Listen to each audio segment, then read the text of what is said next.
મિત્રો, વિદ્યા સહાયકની ખૂબ જ મોટી ભરતી આવી ગઈ છે.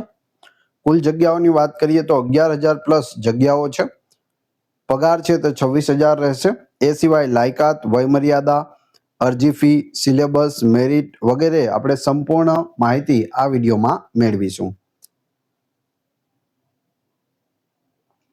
ગુજરાત રાજ્ય પ્રાથમિક શિક્ષણ સમિતિ દ્વારા બહાર પાડવામાં આવેલી વિદ્યા સહાયક વર્ગ 3 ધોરણ 1 થી 5 ગુજરાતી માધ્યમની ભરતી વર્ષ 2026ની સંપૂર્ણ માહિતી આપણે જોઈશું. કુલ જગ્યાઓની વાત કરીએ તો અહીં 11,000 પ્લસ જગ્યાઓ છે. જિલ્લાવાર અને કેટેગરીવાર જગ્યાઓની વિગત જિલ્લા ફેરબદલીની પ્રક્રિયા પૂર્ણ થયા બાદ વેબસાઇટ પર પ્રસિદ્ધ કરવામાં આવશે. જે ઓફિશિયલ નોટિફિકેશન આવ્યું તેમાં જિલ્લાવાર જગ્યાઓ છે તે જિલ્લા ફેરબદલીની જે પ્રક્રિયા થશે તેના પછી જણાવવામાં આવશે. શૈક્ષણિક અને તાલીમી લાયકાત વિશે જોઈએ તો શૈક્ષણિક લાયકાતમાં ઓછામાં ઓછી HSC હાયર સેકન્ડરી પાસ એટલે કે 12 પાસ હોવું જોઈએ, પ્લસ તાલીમી લાયકાત પણ અહીં માંગેલી છે, જેની અંદર PTC, DLED જે 2 વર્ષનો હોય છે અથવા 4 વર્ષની BLED અથવા 2 વર્ષનો diploma in education special education માટે હોવું જોઈએ. તો આ તાલીમી લાયકાત છે, બંને લાયકાત હોવી જોઈએ. 12 પાસ પ્લસ PTC કરેલું હોય અથવા DLED કરેલું હોય અથવા BLED હોય અથવા ડિપ્લોમા ઇન એજ્યુકેશન સ્પેશિયલ એજ્યુકેશનમાં કરેલું હોય તો તેઓ આમાં એપ્લાય કરી શકે છે. એ સિવાય પરીક્ષાની વાત કરીએ તો ટેટ 1 પ્રાથમિક શિક્ષક યોગ્યતા કસોટી છે તે પાસ કરેલી હોવી જોઈએ. ટેટ 1 પાસ હોવા જોઈએ. તો આટલી લાયકાત માંગે છે. વિશેષ છૂટછાટ વિશે વાત કરીએ તો જે ઉમેદવાર DLEDના છેલ્લા વર્ષમાં છે અને ટેટ 1 પાસ છે તેઓ પણ અરજી કરી શકે છે. વયમર્યાદાની વાત કરીએ તો અરજી કરવાની છેલ્લી તારીખે વયમર્યાદા છે તે 18 વર્ષ ઓછામાં ઓછી અને વધુમાં વધુ 33 વર્ષ હોવી જોઈએ. હવે અહીં વયમર્યાદામાં છૂટછાટ મળે છે. અનામત વર્ગ એટલે કે SC, ST, SEBC, EWS અને મહિલા ઉમેદવારોને 5 વર્ષની છૂટછાટ મળે છે. દિવ્યાંગ ઉમેદવારોને 10 વર્ષની છૂટ મળે છે. માજી સૈનિકોએ બજાવેલ સેવા પ્લસ 3 વર્ષની છૂટછાટ મળે છે.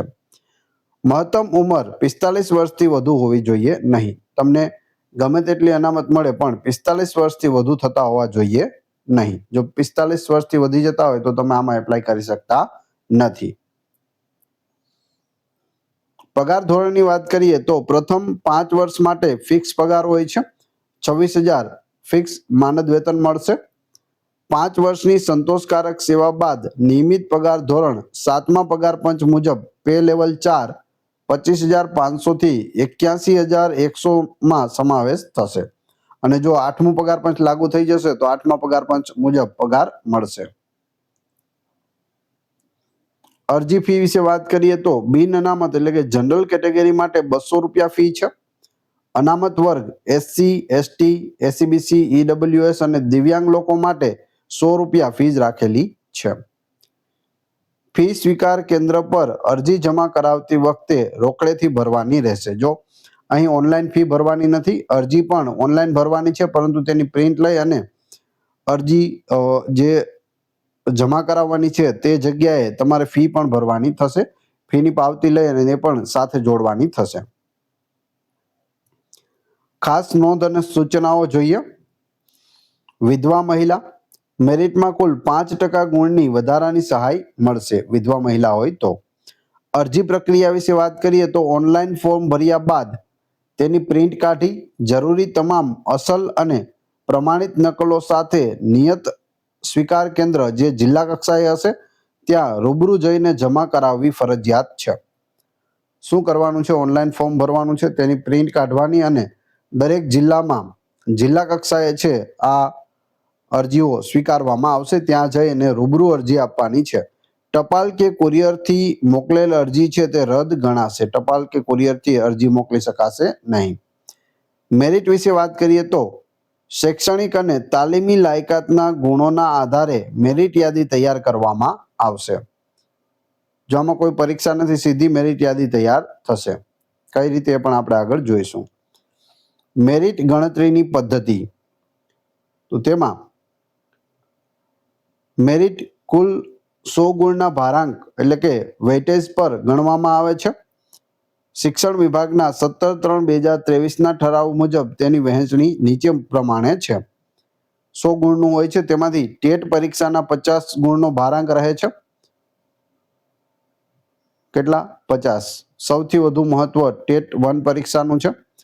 HSC એટલે કે ધોરણ 12ના જેટલા તમારા ટકા આવ્યા હોય તેના 20% ગણવામાં આવે છે. પીટીસી, ડીએલએડ અથવા તો તાલીમી જે પણ તમારી લાયકાત છે તેમાં 25% ભારાંક રહેલો છે. અને સ્નાતક અથવા ગ્રેજ્યુએશન જો હોય તો તેના 5% ભારાંક મળે છે. તો આ રીતે કુલ 100 ગુણ છે તે ગણવામાં આવે છે. ટેટના સૌથી વધુ છે 50%. ગણતરીનું ઉદાહરણ જોઈએ. જો તમારા ધોરણ 12માં 80% હોય તો તેના 20% લેખે 16 મેરિટ ગણાય છે. 100 માંથી કેટલા થાય? 16. કઈ રીતે? તો 12મા ધોરણમાં 80% આવ્યા છે તો 80ના તમે 20% કરો તો કેટલા થશે? 16. એનું સૂત્ર છે 20 ગુણ્યા 80 ભાગ્યા 100 બરાબર 16. તો આ તમે બધામાં લાગુ કરી શકો. એટલે કે ટેટ 1 પરીક્ષામાં તમે જેટલા ગુણ મેળવ્યા છે એ પણ તમે આ સૂત્રથી કાઢી શકો. તમારે કેટલું મેરિટ બને છે તે કાઢવું હોય તો. ગ્રેજ્યુએશનના 5% છે તેમાં પણ તમે આ લગાવી શકો. તેવી જ રીતે અન્ય લાયકાતના ટકાવારી મુજબ તમે ગુણ ઉમેરી શકો. નોંધ: વિધવા મહિલા ઉમેદવારોને આખરી મેરિટમાં કુલ મેળવેલ ગુણના 5% વધારાના ગુણ આપવામાં આવશે. એટલે કે ટોટલ 5% નહીં આપવામાં આવે, 100 માંથી 5% નહીં આપવામાં આવે, પરંતુ તેમણે જેટલા મેળવ્યા છે એના 5% છે તે આપવામાં આવશે. માની લો 80% થતા હોય તો 5% એટલે 4 માર્ક્સ મળશે તો 84 થશે. એ રીતે જરૂરી ડોક્યુમેન્ટની યાદી અસલ અને પ્રમાણિત નકલો વિશે જોઈએ. અરજી ફોર્મ સ્વીકાર કેન્દ્ર પર જમા કરાવતી વખતે નીચેના દસ્તાવેજો સાથે રાખવા. પ્રથમ શૈક્ષણિક લાયકાતના દસ્તાવેજો છે એ જોઈએ. ધોરણ 10 એસએસસીની માર્કશીટ અને ટ્રાયલ સર્ટિફિકેટ બંને વસ્તુ આપવાની થશે. ધોરણ 12ની માર્કશીટ અને ટ્રાયલ સર્ટિફિકેટ.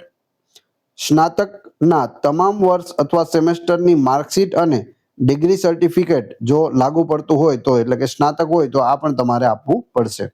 સેમેસ્ટર હોય તો બધા સેમેસ્ટરની માર્કશીટ પણ આપવી જરૂરી છે. એ સિવાય ડિગ્રી સર્ટિફિકેટ પણ આપવું પડશે. તાલીમી લાયકાત વિશે વાત કરીએ તો પીટીસી, ડીએલએડ, બીએલએડના તમામ વર્ષની માર્કશીટ અને ટ્રાયલ સર્ટિફિકેટ આપવા પડશે.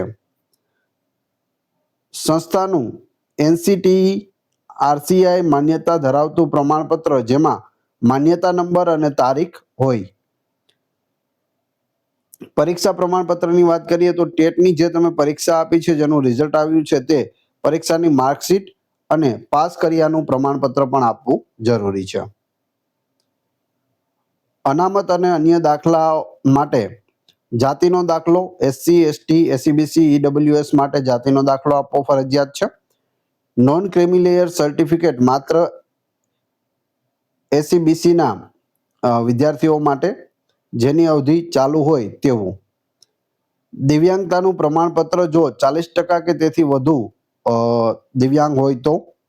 માજી સૈનિક માટે ડિસ્ચાર્જ બુક અને ઓળખપત્ર આપવું પડશે. વિધવા મહિલા માટે પતિના મરણનો દાખલો અને પુનઃ લગ્ન ન કર્યાનું સોગંદનામું પણ આપવું પડશે. અન્ય સર્ટિફિકેટની વાત કરીએ તો શાળા છોડ્યાનું પ્રમાણપત્ર એટલે કે લિવિંગ સર્ટિફિકેટ. ઓનલાઈન ભરેલા અરજી ફોર્મની પ્રિન્ટ કાઢી અને એ આપવાની થશે. પછી ત્યાં જઈને તમે જે ફી ભરશો તેની પાવતી આપવામાં આવશે, એ પણ તમારે આની સાથે જોઈન કરવાની રહેશે. ખાસ સૂચનાઓ જોઈએ. સ્વીકાર કેન્દ્ર પર અરજી જમા કરાવતી વખતે અસલ ડોક્યુમેન્ટ એટલે કે ઓરિજિનલ ડોક્યુમેન્ટ છે તે ખરાઈ માટે સાથે રાખવા ફરજિયાત છે. ત્યાં ચેક કરવામાં આવી શકે છે. જો તમે સરકારી શાળામાં વિદ્યા સહાયક તરીકે ચાલુ હોવ તો એનઓસી પણ જોડવું પડશે.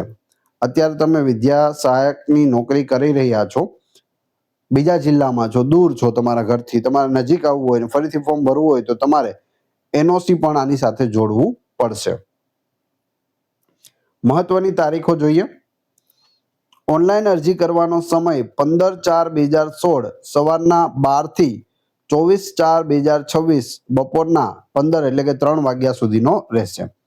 15 એપ્રિલથી 24 એપ્રિલ સુધી આના ફોર્મ ભરાશે.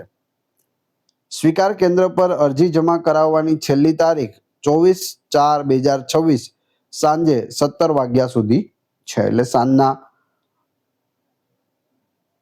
5 વાગ્યા સુધી તમે અરજી છે ત્યાં આપી શકો. વેબસાઇટ કઈ છે તો dpegujarat.in એની વેબસાઇટ છે, તમે તેની મુલાકાત લઈ શકો. આનું ઓફિશિયલ નોટિફિકેશન છે તે આપણી ટેલિગ્રામ ચેનલ અને વોટ્સઅપ ગ્રુપમાં મળી જશે. બંનેની લિંક ડિસ્ક્રિપ્શનમાં આપેલી છે. વિડીયો પસંદ આવ્યો હોય તો લાઇક, કોમેન્ટ, શેર અને સબસ્ક્રાઇબ કરવાનું ના ભૂલશો. આ ચેનલ ઉપર ઘણા બધા વિડીયો અવેલેબલ છે અને રોજે રોજ નવી નવી માહિતી તમને મળતી રહે છે, તો ચેનલને સબસ્ક્રાઇબ કરવાનું ના ભૂલશો. બધા એવા મિત્રો કે જે આમાં લાયકાત ધરાવતા હોય તે બધા મિત્રો સાથે શેર અવશ્ય કરી દેજો. મળીએ છીએ નવા વિડીયોમાં. જય હિન્દ, જય ભારત.